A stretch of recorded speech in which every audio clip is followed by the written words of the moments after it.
우리에게 주시는 하나님의 말씀은 사도행전 17장 16절에서 21절까지의 말씀입니다.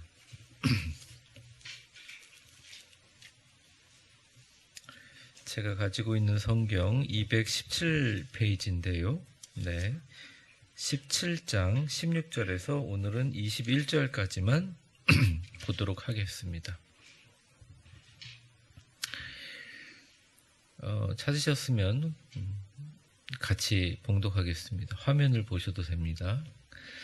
바울이 아덴에서 그들을 기다리다가 그 성에 우상이 가득한 것을 보고 마음에 격분하여 회당에서는 유대인과 경건한 사람들과 장터에서는 날마다 만나는 사람들과 변론하니 어떤 에피구로스와 스토아 철학자들도 바울과 쟁론할세 어떤 사람은 이르되 이 말쟁이가 무슨 말을 하고자 하느냐 하고 어떤 사람은 이르되 이방 신들을 전하는 사람인가 보다 하니 이는 바울이 전하기 때문이로라.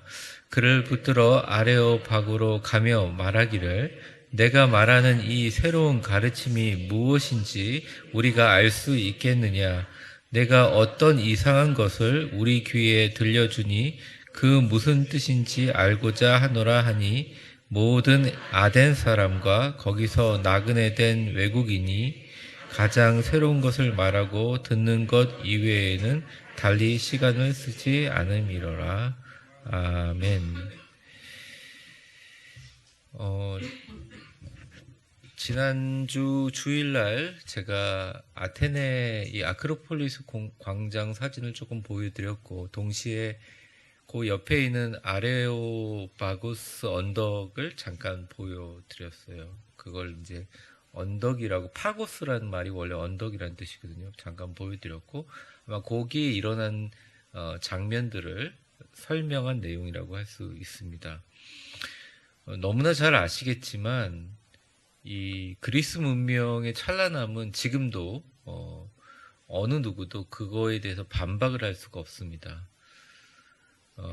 대학을 졸업하고 적어도 문과인 사람들은 다 알 거예요. 우리가 알고 있는 인문학은 아리스토텔레스와 플라톤 철학의 그냥 해설서에 불과하다는 것을 우리는 너무나 잘 알고 있습니다. 엄청나게 찬란한 문명이라고 할 수 있죠. 바울이 이제 사실은 쫓겨나듯이 정말 너무나 베레아에서 신사적이고 너그러운 사람들을 만나서 진짜 복음을 잘 흡수하는 것 때문에 많이 힘을 얻었는데 그걸 힘만 얻으면 끝난 게 아니라 유대인들이 거기까지 찾아와서 죽이려고 하니까 도망치듯이 가는데 이제 그 경로가 아테네로 들어오게 되죠.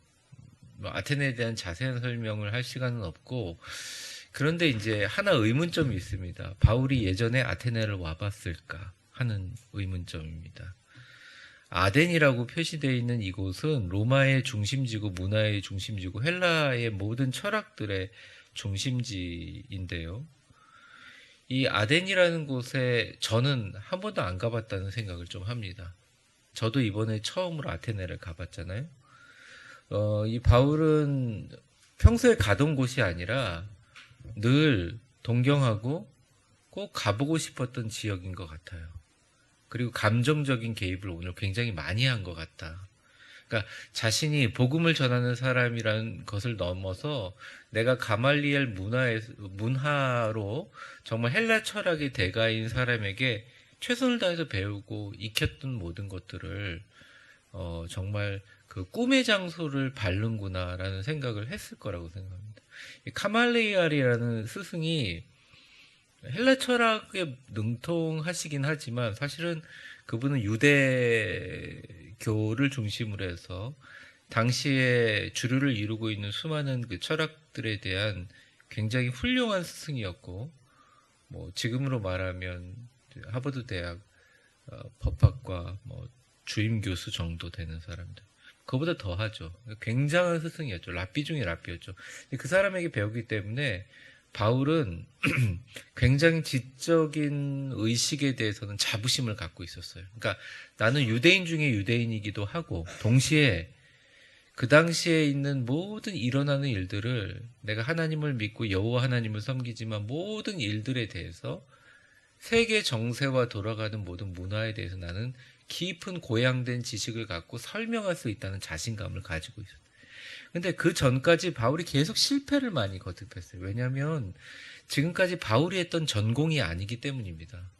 바울이 크리스찬들을 처음에 잡아 죽이는 괴수가 된 이유도 자기가 갖고 있는 신념 때문이었어요. 왜 그러냐면 자신의 생각으로는 아무리 헬라 문학과 이 전체 세계 돌아가는 것들이 그렇게 되어 있지만 그래도 히브리 민족이 하나님을 섬기는 것이 우리 민족이 가장 중요한 건데 어떤 사람이 그 사람에게 얘기하기를 히브리 민족이 있는 여호와의 이름을 망령되이 이끄는 예수라는 사람이 죽었는데도 불구하고 살아났다고 사람들 다니면서 히브리 민족 사람들이 갖고 있는 유대계의 전통을 깨트리고 있다 그러니까 그걸 지키기 위해서 죽이러 다녔던 거예요, 자기는. 거기에 대한 굉장한 것에 있어서 그러니까 이분은 어떻게 보면 이런 철학적인 변증이나 논증이 굉장히 능한 사람이고 그런 것으로 나는 인생을 살을 줄 알았고 또 헬라어와 헬라 문학에 대한 관점이 되게 높아서 헬라어를 굉장히 능통하게 했는지는 모르겠어요. 신라가 그 헬라 사람이잖아요. 근데 그 신라와 뭐 이렇게 자기 추종자들을 잘하는 사람들 데리고 다녔다는 건 헬라어를 그렇게 잘했을까? 전 잘 모르겠습니다.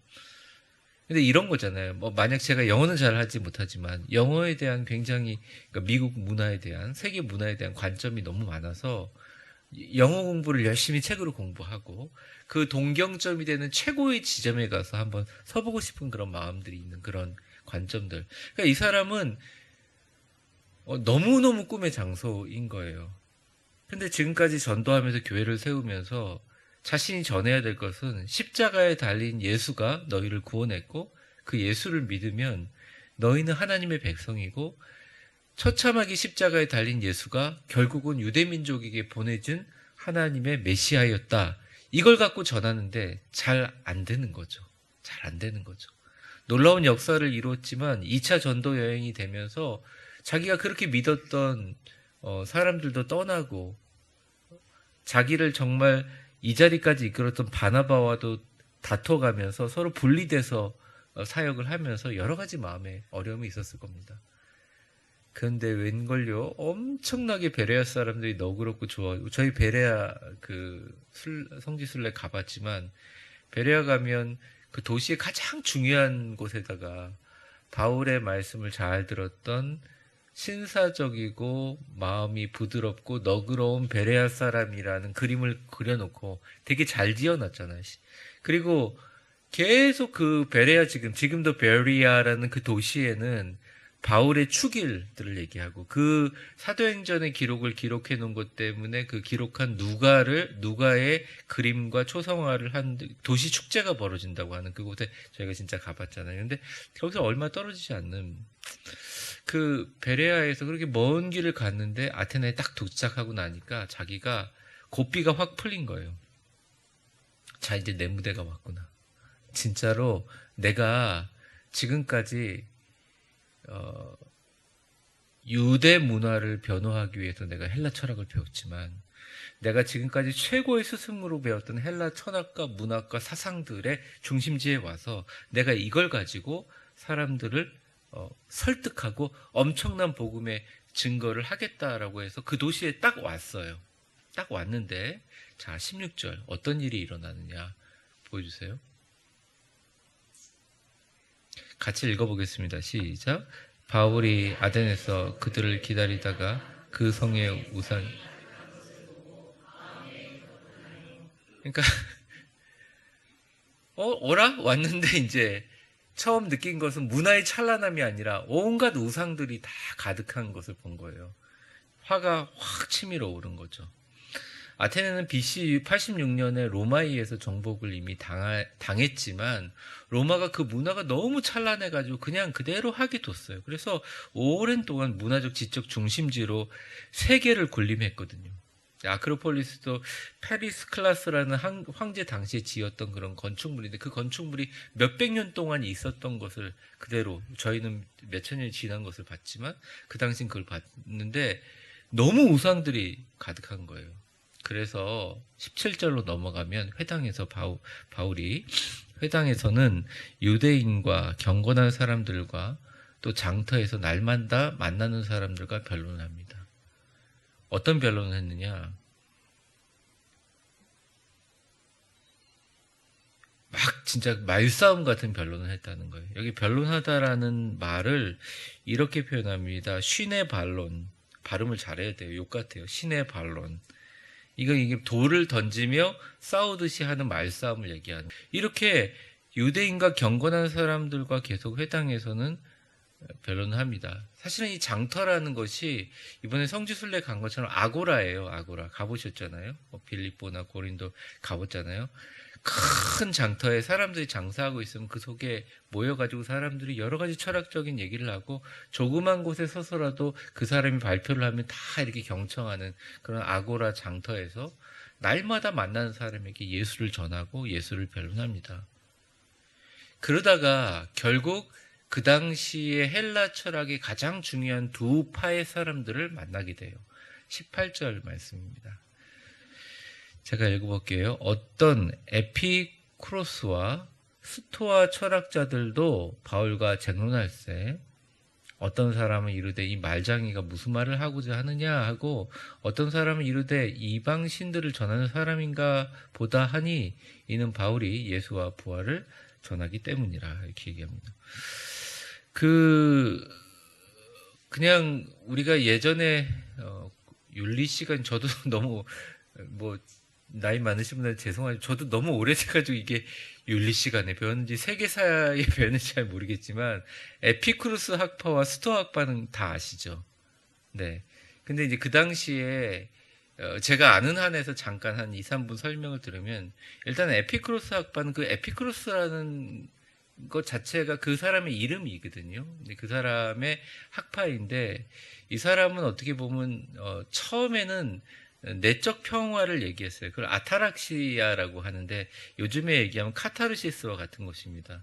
마음의 평정을 위한 철학자였고, 근데 그 사람이 이제 좀 도덕적으로 좀 타락을 할 수밖에 없는 쾌락을 중심으로 하는 거니까. 근데 그 쾌락이 육체적인 쾌락이 아니라 마음의 평정을 위한 쾌락을 중심으로 했어요. 그리고 늘 제자들을 강의할 때 꽃들과 이렇게 잘 꾸며진 정원에서 강의를 해서 그 사람을 정원학파라고 했어요. 네. 그러니까 정원에 살기 되게 좋은 거죠. 그러니까 이 사람이 처음에 주장한 것은 그런 육적인 유욕과 쾌락이 아니라 삶에서 요즘 이야기하는 소확행이라고 하잖아요. 소소하고 확실한 행복. 네. 소소하게 느끼는 행복. 그걸 굉장히 중요시했어요. 그래서 그 사람에 대해서 기록을 보면 늘 행복하고 좀 늘 여유 있고 그렇지만 그 사람의 저작이 보면 막 유부녀한테 연애 편지를 쓴다든지 그런 좀 어떻게 보면 이렇게 도덕적으로 이상한 그런 부분도 있고 근데 결국 그 사람이 그렇게 주장을 죽었는데 그 학파가 이어지면서 나중에 그게 발전해서 육적인 쾌락 동성애라든지 그런 것들로 잘못 발전하게 됩니다. 이게 에피쿠로스 쾌락학파고요. 중요한 건 사실 스토아학파인데 스토아학파는 굉장히 많습니다. 그러니까 우리가 알고 있는 아우렐리우스라는 사람의 수상록을 지은 유명한 그 황제라든지 그 이후 로마 황제라든지 그리고 세네카라고 진짜 이제 물론 불행하지만 이 사람이 네로의 스승이었고 나중에 네로에서 죽지만 정말 불세출의 철학가 그런 사람들 이후에 나온 사람들인데 이 스토아학파의 영향을 받아요. 스토아학파는 그냥 금욕주의라고 알고 있는데 그거랑은 조금 의미가 달라요. 스토아학파는 모든 세상을 물질로 봅니다. 쉽게 얘기하면 그래서 아주 냉혹한 이성으로 판단합니다. 감정이 잘 흔들리지 않고 정확하고 명확하게 판단하고 그 일을 하기를 원. 그래서 자신을 흔들고 자신의 존재를 흔드는 것에 대해서 잘 용납을 하지 않습니다. 사실은 이 스토아라는 말이 헬라어예요. 헬라어로 회당이라는 말입니다.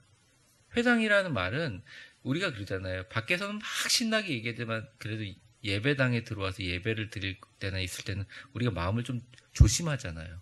그리고 당시의 회당에는 밑바닥에 이렇게 체스판처럼 이렇게 바둑판처럼 검은색, 하얀색, 검은색, 하얀색 이렇게 다 되어 있어요. 그걸 또 스토아라고 얘기도 하고 돼요.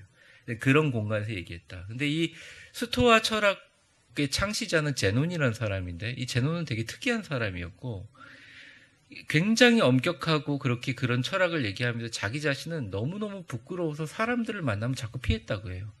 근데 이 사람의 철학이 너무 존경을 받아서 당시에 후대 로마 황제서부터 수많은 귀족과 귀부인들이 다 믿고 그 당시 가장 유행했던 것이라고 합니다. 만민 평등 사상이 최초로 여기서 나왔어요. 어떻게 보면 기독교보다 더 먼저 나온 거죠. 바울이 이것에 영향을 받아서 만인 제사장서를 했다는 얘기도 있고요. 금욕주의, 청빈한 그런 삶, 그런 게 있습니다. 근데 이 사람이 특이한 것은 보통 다 철학자들은 자살하는 경우가 거의 드문데, 아리스토텔레스도 사형당했고, 소크라테스도 사형을 당했고, 다 아시겠지만 세네카도 네로에 의해서 나중에 잔인하게 죽음을 당하는데 이 사람은 자살을 합니다. 그 이유는 아무도 몰라요. 하여튼 이 당시의 철학자들하고 막 논쟁을 합니다. 돌을 던지듯이 싸움을 해요. 그런데 18절 한번 보여주세요. 하반절에 보면 쟁론하고 나니까 그 사람들이 뭐라고 하냐면 뭐라고 하죠? 말쟁이가 이렇게 얘기합니다. 이 말쟁이라는 말도 되게 웃긴 말인데 스페로무 로고스라고 하는데 말이 로고스잖아요. 스페로무라는 말은 영어로 스페로우라는 게 참새라는 뜻인데 스페로무 로고스는 참새의 말을 하는 사람 이렇게 해석하기도 하고 또 참새가 자꾸 씨앗을 주워 먹으니까 스페로스 로고스라는 말 자체를 씨앗을 주워 먹는 사람 이렇게 표현하는데 이 말의 진의는 뭐냐면 잘 머리에 든 것도 없으면서 여러 가지를 주워 먹듯이 잡다한 지식을 모아서 자기의 개똥 논리를 전하는 사람이라는 의미도 있고 또는 말을 굉장히 잘하고 빨리 읽고 잘 대응해서 대단한 사람 이런 뜻이 있습니다. 근데 대부분의 주석에는 이것을 비아냥거리는 것으로 보고 있었거든요. 근데 21세기가 들어와서 이 주석이 조금 달라지기 시작했어요. 저도 실제로 아크로폴리스도 가보고 거기 가보니까 바울이 헬라 철학과 논리로 졌을 리가 없어요. 예수 그리스도가 십자가에 달려 죽으신 것과 유대 문학에서 얘기하는 메시아 사상을 연결해서 기가 막히게 설명했을 거거든요. 근데 그 사람들에게는 그것이 하나의 위협과 도전으로 받아진 거죠. 그러니 그 사람들이 할 수 있는 건 비아냥될 수밖에 없었다는 거죠. 저는 오히려 반대로 바울이 굉장히 잘 논쟁했다고 생각합니다. 논쟁을 잘했다 못했다? 아니요. 참 잘했다는 거예요. 헬라 철학이 갖고 있는 이해와 그 허점을 찾아내는 능통하게 그 사람들을 다 이겼어요. 그러니까 헬라 철학 사람들이 그 사람을 이길 수 없어요. 그러니까 비아냥거리는 거죠. 만약 이겼으면 그 사람이 논쟁을 했겠죠. 그냥 비아냥거리는 거죠. 그냥 말만 잘하는 놈이야 라고 비아냥거리는 것입니다. 그리고 18절 하반절에 보면 그 이유를 누가가 어떻게 기록하고 있느냐? 이는 바울이 예수와 부활을 전하기 때문이라 이렇게 얘기합니다. 그러니까 이방에서 온 이방신을 전하는 사람이다. 근데 여기서 이방신이 뭐냐? 바울은 유대 사람이었기 때문에 유대교의 하나님을 전하는 사람이 아니라 유대교의 하나님을 전하면서 예수님이 십자가에 달려 돌아가시고 부활을 전하는 사람이기 때문이다. 이렇게 해서 비아냥거렸다. 아직까지 제대로 논쟁을 하지 못했어요. 그런데 참 있다 보니까 그 뛰어난 아크로폴리스라는 그런 장터에서 유명한 철학자들이 들어보니까 굉장히 일리가 있거든요.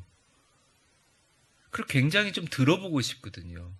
그래서 바울을 제대로 이야기할 수 있는 무대로 초청합니다. 그게 제가 지난주 설교하면서 사람 이렇게 소매치기가 많아가지고 올라갈 수 없었다는 그 아레오바구스 그 조그만 언덕 크지 않잖아요.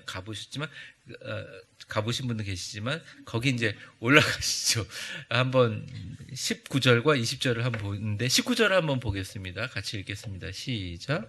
그를 붙들어 아레오바구로 가며 말하기를 내가 말하는 이 새로운 가르침이 무엇인지 우리가 알 수 있겠느냐. 자, 19절만 일단 볼게요. 이렇게 물으면서 데리고 가요. 근데 이게 오해가 많이 되는 게 아레오바고라는 말이 이제 아레이오스라는 말이 화성이라는 뜻이거든요. 화성? 우리가 얘기하는 마르스라고 하죠. 뭐 금성, 화성, 회왕성인데 그게 화성이에요. 그러니까 파고스는 언덕이죠. 화성신의 언덕인데 이게 되게 유명한 장소예요. 저희가 그 근처에서 소크라테스 무덤도 그 감옥도 봤잖아요. 왜 그러냐면 화성신의 그 언덕은 예전에 어떤 신화가 있냐면 이 화성신 아레오스라는 화성신의 아들이 넵튠이에요. 이름이. 근데 그 넵튠은 우리가 아는 해왕성을 얘기해요. 그 아들인데 아들을 살해한 자를 잡아가지고 사형시키기 위해서 세워놓고 재판했던 곳이에요. 그런 전설이 있어서 늘 그 언덕 위에는 사람을 세워놓고 재판할 때 썼던 데예요. 그럼 바울이 재판을 받았느냐? 그렇지는 않은 것 같습니다. 어쨌든 그런 좀 사람들의 완전한, 그러니까 사실 옛날 사람도 구경거리가 뭐가 있겠어요? 누구 재판한다 그러면 와르르 모여들지 않았겠어요? 저도 이렇게 보니까 꽤 생각보다 이렇게 위에가 안 보이는 설경인데 사람이 서 있으면 보일만 하더라고요. 그 둘레에 사람들이 쫙 다 모였죠. 다 모였죠.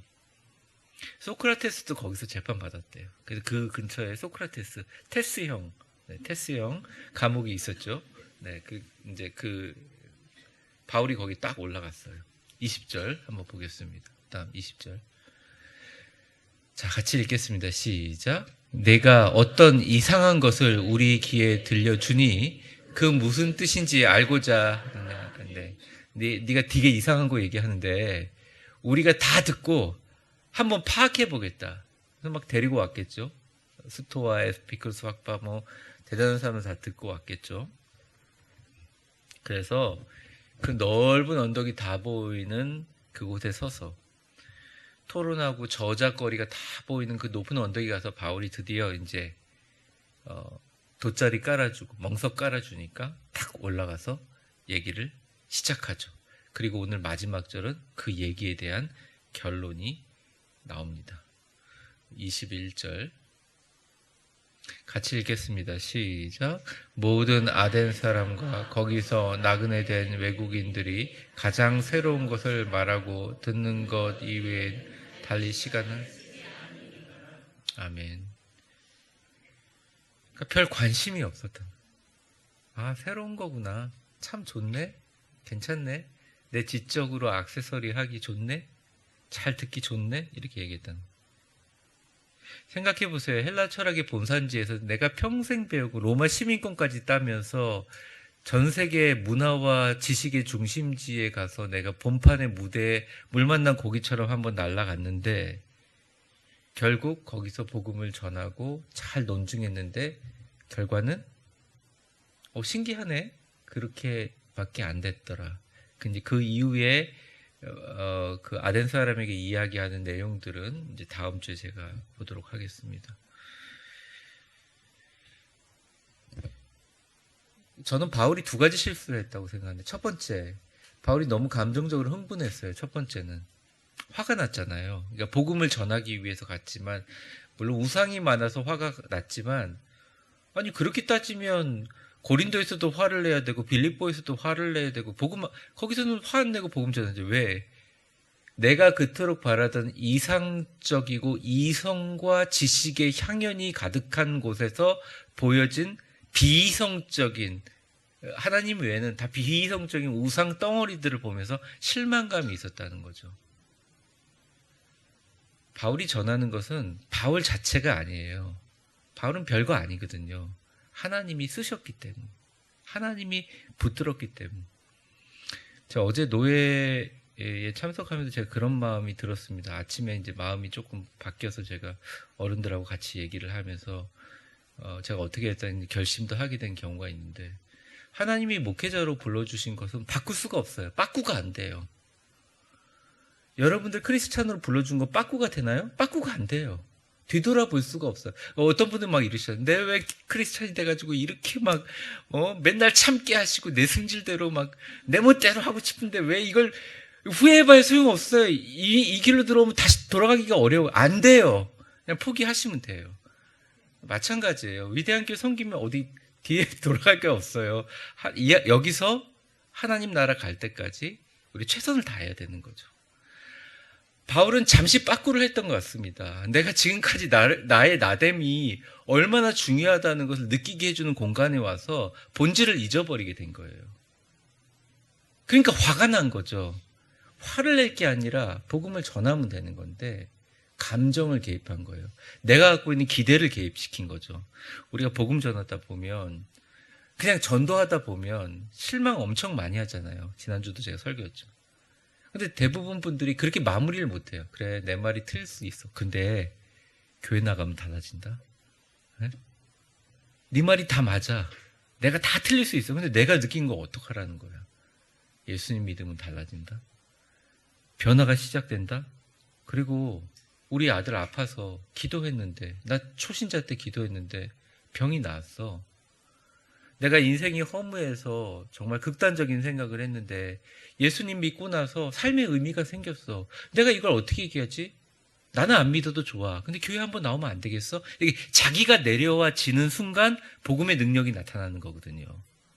내가 뭔가를 증명하고 뭔가를 설득하려고 하면서 내가 드러나는 순간 복음이 잘 드러날 것 같지만 오히려 그게 방해가 된다는 거죠. 오늘 그 이야기를 통해서 우리가 느끼게 된다는 것입니다. 그리고 바울은 스스로 가지고 있는 선교적인 정책이 있었어요. 그 정책이 뭐냐? 논쟁하지 말라는 거예요. 특별히 디모데에게 그런 얘기를 많이 했죠. 디모데전서 6장 20절 같이 읽겠습니다. 시작. 디모데야, 망령영되고 헛된 말과 거짓된 지식의 반론을 피함으로 내게 부탁. 에베소 지역에 디모데가 목회하면서 얼마나 힘들었겠어요. 근데 일단 논쟁하고 밤낮 우리가 밤새 무슨 논쟁을 합시다. 디모데가 목회했던 에베소 교회, 또 바울이 설립했던 빌립보 교회, 만약 밤낮 논쟁을 했으면 그보다 몇백 년 더 먼저 교회가 없어져 버렸을 거예요. 끝까지 끝장 토론합시다. 사실은 이게 망년되고 헛된 말과 거짓된 지식의 반론이에요. 다 각자의 얘기만 들으면 맞죠. 그러니까 변론 자체를 하지 말라고 얘기를 한 거예요. 디모데는 그 말을 충실하게 들었습니다.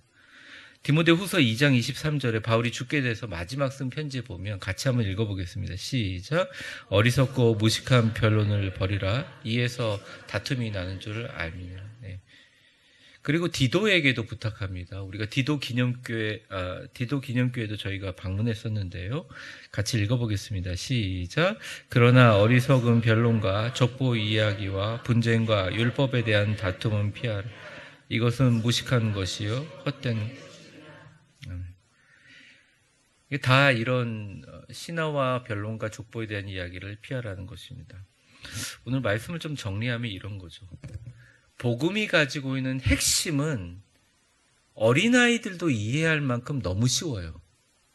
예전에 제가 사형리를 가지고 전도하라고 할 때 피식거렸습니다. 제가 신학생이었거든요. 원래 잘 모르면 엄청 교만하잖아요. 뭐 안다고 막 까불까불 할 때였는데 그거 갖다 주면서 전도하라고, 어린이 전도협회에서 전도하라고 부산에 내려가서 전도하는데 너무 웃긴 거예요. 사람들 보여주면서 빨간 거는 예수님의 보혈이고 하얀 것은 부활이고 이런 거, 초록색은 이거 펼쳐주면서 하는 게 너무 웃긴 거죠. 지금도 전 세계에서 그렇게 복음을 전하고 있거든요. 우리가 생각하기에 그 똑똑한 사람이 그거 신학교 가가지고 그거 하고 앉아있어? 이렇게 볼 수 있는데 아니라는 거죠. 복음이 가지고 있는 핵심은 십자가예요. 사람을 움직일 수 있는 힘은 십자가에서밖에 나오질 않아요. 아무리 교회를 오래 다녀도 십자가 밑에 자기의 가지고 있는 걸 다 내려놓고 내가 죽는 경험을 안 하면 교회 나오는 게 그냥 지적인 허영일 뿐이에요.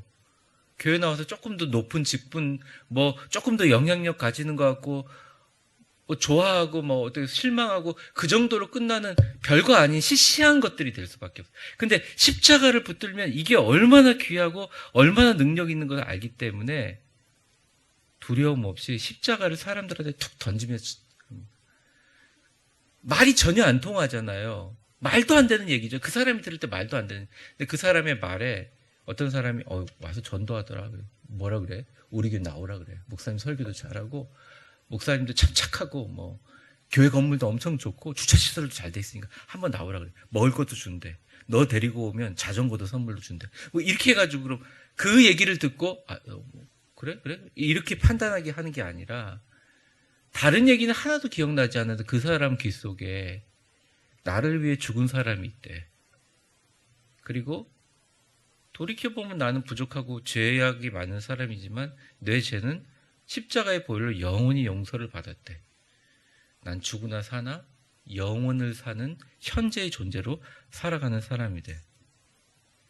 이 핵심이 전해지면 사람들이 변화된다는 것입니다. 문제는 우리가 그 핵심을 가지고 있느냐예요.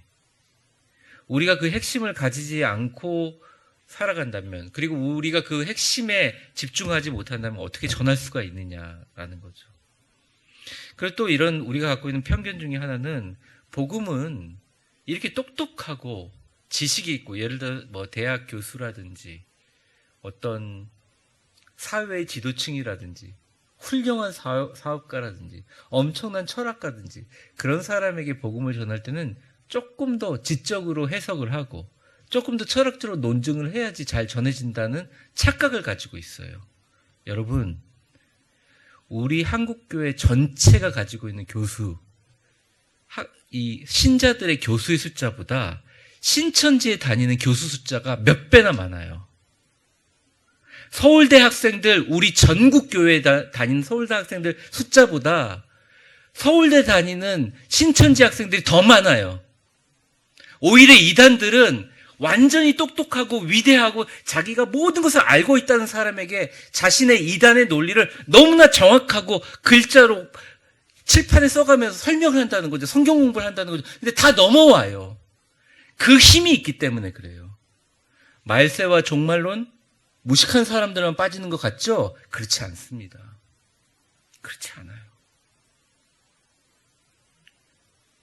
복음은 누구에게도 평범하고 단순하게 전해질 때 복음을 받아들이기 합당한 사람에게 능력이 나타나는 게 당연한 거예요. 복음은 왜냐하면 메시지가 아니라 생명이기 때문입니다. 사회 지도층이든 지적인 사람이든 무식한 사람이든 거리에 있는 사람이든 아는 사람이든 나에 대해서 잘 알고 내 약점을 아는 사람이든 이웃이든 가족이든 나를 너무 알아서 내가 말해도 한마디도 먹혀 들어가지 않는 사람이든 누구든 철학이 아니라 진짜 복음이 필요한데 우리는 복음 자체를 전하기 위해서 다른 말들을 너무 많이 한다는 거예요. 그게 아니라는 거죠. 그래서 실패를 많이 해도 상관없어요. 복음만 제대로 전했다면 여러분은 실패한 것이 아니고 하나님은 실패하신 것이 아니라는 거예요. 언젠가 그들의 마음에 남겨 있어서 누군가 그들을 건드릴 때 그들도 언젠가 하나님을 믿게 되는 씨앗과 빛을 우리는 뿌리는 사람이라는 것입니다. 사랑하는 성도 여러분, 이 세상에 무엇이 필요할까요? 위로가 필요하고 치유가 필요하지만 저는 무엇보다 복음이 필요하다고 생각합니다. 여기 오신 모든 분들이 내년에는 다른 거 할 거 없어요. 저는 그냥 내년에는 저희 교회 전도하는 데 집중하려고 해요. 다른 거 뭐 아무 소용이 없어요. 그러니까 막 전도대로 보낸다는 게 아니라 정말 선교하기 위해서 우리 본질을 깨닫고 우리가 진짜 전도하는 사람이고 우리가 정말 사람들에게 그러다가 내년에 등록 신자가 한 명도 없다. 괜찮아요. 우리가 1000명을 그렇게 시도를 해서 한 명도 없다면 적어도 그 1000명 사람들에게 복음의 씨앗을 심었다면 우리는 잘한 거예요. 하나님께 칭찬받을 거예요. 우리의 본질은 어떤 사람이든 어떤 계층의 사람이든 나를 드러내는 게 아니라 복음을 전하는 겁니다. 우리 위대한 교회를 드러내는 것이 아니라 십자가에 달리신 예수님을 전하는 겁니다. 그래서 그들이 예수님을 믿고 우리 교회가 아니고 다른 교회를 가더라도 그들이 예수 믿고 구원받는다면 우리의 인생은 충분한 가치가 있고 위대한 인생이라고 생각해요. 같이 기도하겠습니다.